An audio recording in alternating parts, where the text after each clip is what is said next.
Сөйтіп Ильяс алейхиссалам, Ильяс алейхиссалам. Енді Иша алейхиссалам дүниеден өткеннен кейін, яғни Құдысқа кірді ғой, сөйтіп Тәураттың үкімін жүргізіп бастады.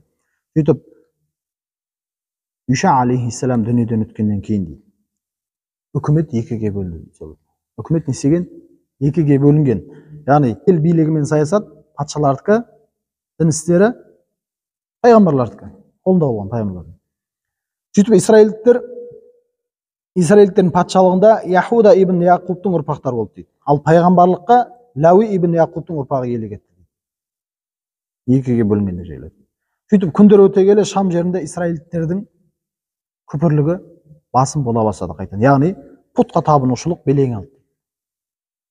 Пұтқа табына бастады. Әсіресе ол қалада, Бағылбек деген қалада Бәғіл деген, Бәғіл деп аталатын бір пұтқа табынды дейді, Бәғілді. Сондай бір пұтқа табына бастады. Осы кезде Алла Тағала Израильдерге Ильяс деп аталатын пайғамбар жіберді. Оны кейде Ильясин деп те аталады пайғамбар. Енді бұның тізбегі Харунға барып тіреледі. Ильяс алейхиссалам. Ильяс ибн Ясин, Ясин ибн Фунхас, Фунхас ибн Уайзир ибн Харун. Харун алейхиссаламға тіреледі. Ильяс жайлы Алла Тағала Құранда Саффат сүресінің 123 аяты мен 132 аятына дейін баяндаған. Ва инна Ильяса ламинал мурсалин деген. Расында Ильяс ол неден? Елшілерден еді. Ва из қала ли қаумихи ала таттақун. Сол кезде қауымына айтты дейді. Алладан қорықпайсыңдар ма деп айтты. Пұтқа табынушы қауымына. Түсінікті? Атадауна бa'лау ва тадаруна ахсанал халиқин. Жаратушыны қойып Бағыл деп, Бәғілау деген осы пұттың аты, Бәғіл деп аталатын пұтқа табынасыңдар ма деп отыр қауым. Аллаху раббукум ва раббу абаикумул аувалин. Алла сендердің раббыларың және сендердің ата бабаларының да раббысы деп айтты. Факаззабуху фа иннахум ла мухдарун. Сол кезде олар не деп айтты? Факаззабуху. Сонда ол елшілерді жалғанға шығарды дейді әлгі қауым. Түсінікті? Факаззабуху. Оны жалғанға шығарды. Фа иннахум ла мухдарун. Оларға және олар жазаға тартылды деген. Олардың жазасын Алла берген. Илля ибадаллахил мухласин. Тек қана кімдерден басқа? Илля ибадаллахил мухласин. Алланың ықыласты құлдарынан басқа. Ва таракна алейхи фил ахирин. Кейінгі нәсілдерге ол үшін жақсы ат қалдырдық деген. Кім үшін? Ильяс алейхиссалам үшін. Саламун ала Ильясин. Жайттық қой, келесі аты не еді? Ильясин.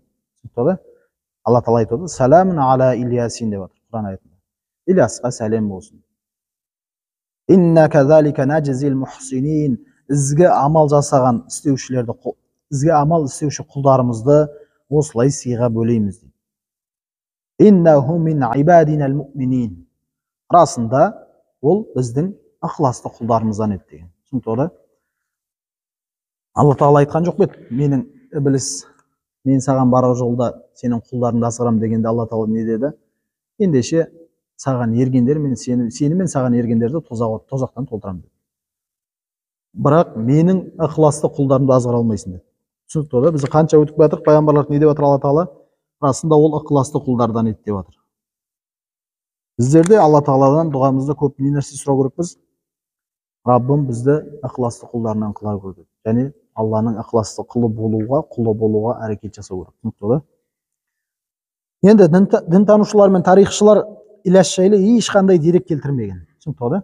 Бұл Ильяс алейхиссалам жайлы ешқандай дерек келтірмеген. Енді бір деректі айтады. Ильяс Исраильдерді Аллахтың бірлігіне шақырғанмен, олар оған бойынсұнбаған, жаңа айтқандай Құран. Түсінікті? Оған бойынсұнбаған.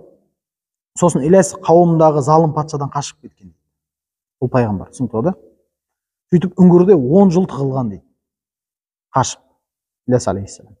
Сөйтіп залым патша өлгеннен кейін оның орнына басқа біреу басқанда, яғни басқа біреу келіп отырған кезде Ильяс алейхиссалам еліне оралып, қаншама адамды дінге әкелген, тура жолға келген. Түсінікті? Дағуатын жасап. Әлгі залым патша өлгеннен кейін. Енді айтады, кейбір тәпсір және тарих кітаптарында айтады, Ильяс әлі тірі, кейбір жерде келеді жаңағы, естіп жүрген шығарсыздар, Ильяс әлі тірі дейді. Сол сияқты Қыдыр да тірі деп айтады, не дейді? Ильяс тірі, Қыдыр тірі дейді. Сол секілді тағы кімді тірі дейді? Идрис пен Иса алейхиссалам тірі дейді. Енді бұның бәрі қате түсінікті ғой да? Бұның бәрі жалған нәрсе. Олар не емес? Тірі емес. Түсінікті ғой да? Олар тірі дегенде айтатындар айтады, қазір жүр ол дейді. Меккеде тауып жасап жүр деп айтатындар бар екен. Ол ондай емес. Біліп жүріңіздер. Енді тіпті кейбіреулер айтады, осыны пайғамбар әлі күнге дейін тірі дейді. Осы пайғамбар, 4 пайғамбар деп айтады. Жаңағы Ильяс, сосын Қыдыр алейхиссалам, сосын не? Идрис пен Иса дейді. Осы 4-і әлі тірі дейді. Екеуі жерде болса, екеуі көкте деп айтады. Түсінікті да? Қыдыр мен Ильяс деген жаңағы жердегісі. Ал Идрис пен Иса ол көктегісі деген. Түсінікті да? Енді бұның бар не екен? Жалған ақпарат. Негізсіз жалған нәрсеге бір құралған қате пікір. Енді біз бұған дәлел айтамыз. Абдулла ибн Омар, Алла әкесі екеуіне разы болсын, риуаят еткен хадисте айтады пайғамбарымыз саллаллаху алейхи вассалам. Бірде құптан намазын оқып болған соң дейді, сахабаларға бұрылып пайғамбарымыз саллаллаху алейхи вассалам, мына түндеріңді көріп тұрсыңдар ма деп айтты. Мына түндеріңді көріп тұрсыңдар ма деп сұрағанда сахабалар иә деп айтты. Сонда пайғамбарымыз саллаллаху алейхи вассалам 100 жылдан кейін жер бетінде қазір тірі болған ешкім қалмайды деп айтты. 100 жылдан кейін. Сен де болмайсың, мен де болмаймын. Түсінікті ғой да? 100 жылдан кейін боламыз ба? Мүмкін Алла рахым беріп, өміріміз ұзақ қылып, 110 жасақ болып жатсаң боларсың. Түсінікті ғой да? Пайғамбарымыз не деп жатыр? 100 жылдан кейін тірі болған ешкім қалмайды деген. Бұл хадисті Бұхари мен Муслим жеткізген. Яғни сол түнде жер бетінде болған адамдардың барлығы арадан тағы бір ғасыр өткенде не істейді? Өліп бітеді. Түсінікті ғой да? Не істейді? Руын ауысады. Ары кетсе 100 жасарсың, қазіргі кезде. Бұл біздің қолымыздағы анық дәлел осы хадис. Яғни ол пайғамбарлардың әлі тірі емес екендігіне. Енді пайғамбарымыздың хадисінде ешкімді мұнан тысқары атамаған. Түсінікті да? Яғни осыдан басқалары өледі, бірақ мыналар тірі деп атамаған. Түсінікті да? Енді аталған 4 пайғамбардың ішінде Алла тағала тек кімді қалдырған? Кім тірі тек? Иса алейхиссалам. Түсінікті да? Алла тағала оны көкке көтеріп әкеткен. Ертең қияметте не істейді? Түседі. Жалды өлтіретін Иса алейхиссалам. Бүкіл пайғамбарлар не істеген? Дұға еткен. Не деп дұға еткен? Мені Мұхаммедтің үмметі етші деп дұға еткен. Түсіндіңіздер ме? Барлығы дұға еткен. Тек қана кім дұғасы қабыл болған осыда? Иса алейхиссаламдікі қабыл болған. Түсінікті? Иса алейхиссалам сөйтіп кім болады ертең? Ол пайғамбар болып түспейді, ол шариғат әкелмейді. Ол пайғамбарымыздың үмметі болады. Түсінікті? Имам Махдидің артында тұрып, үйт имамға. Түсінікті?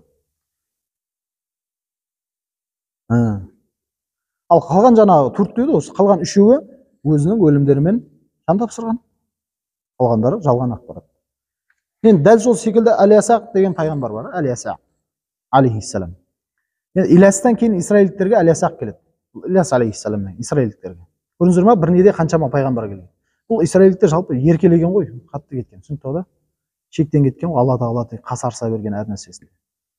Енді Алла тағала сондай-ақ, енді барлығы емес, ішінде көбісі, түсінікті да? Сондай-ақ Исмаил, Алияса, Юнус және Лут барлығын әлемге ардақты еттік деп айтқан. Әнғам сүресінің 86 аятының мағынасында. Және Исмаил тағы бір аятында айтады, Сот сүресінің 48 аятында да айтқан, Алияса жайлы, Исмаил, Алияса және Зулкифілді есіңе ал, барлығы таңдаулылардан еді деп айтқан. Бұл қай сүренің мағынасы еді? Сот сүресінің 48 аятында. Енді Алияса ибн Ади Харунның ұрпағынан шыққан болды. Ильястың немере інісі болып келеді. Ильяс алейхиссалам, Алияса. Немере інісі болып келеді. Алияса жайлы Құран аяттары мен сахих хадистерде мұнан өзге ешқандай не жоқ? Дерек көздері жоқ. Алияса жайлы осы ғана бар. Ан'ам сүресінің 86 аятында және Сот сүресінің 48 аятында ғана баяндалған. Ахиру дa'вана анил хамдулиллахи раббил аламин. Рахматик.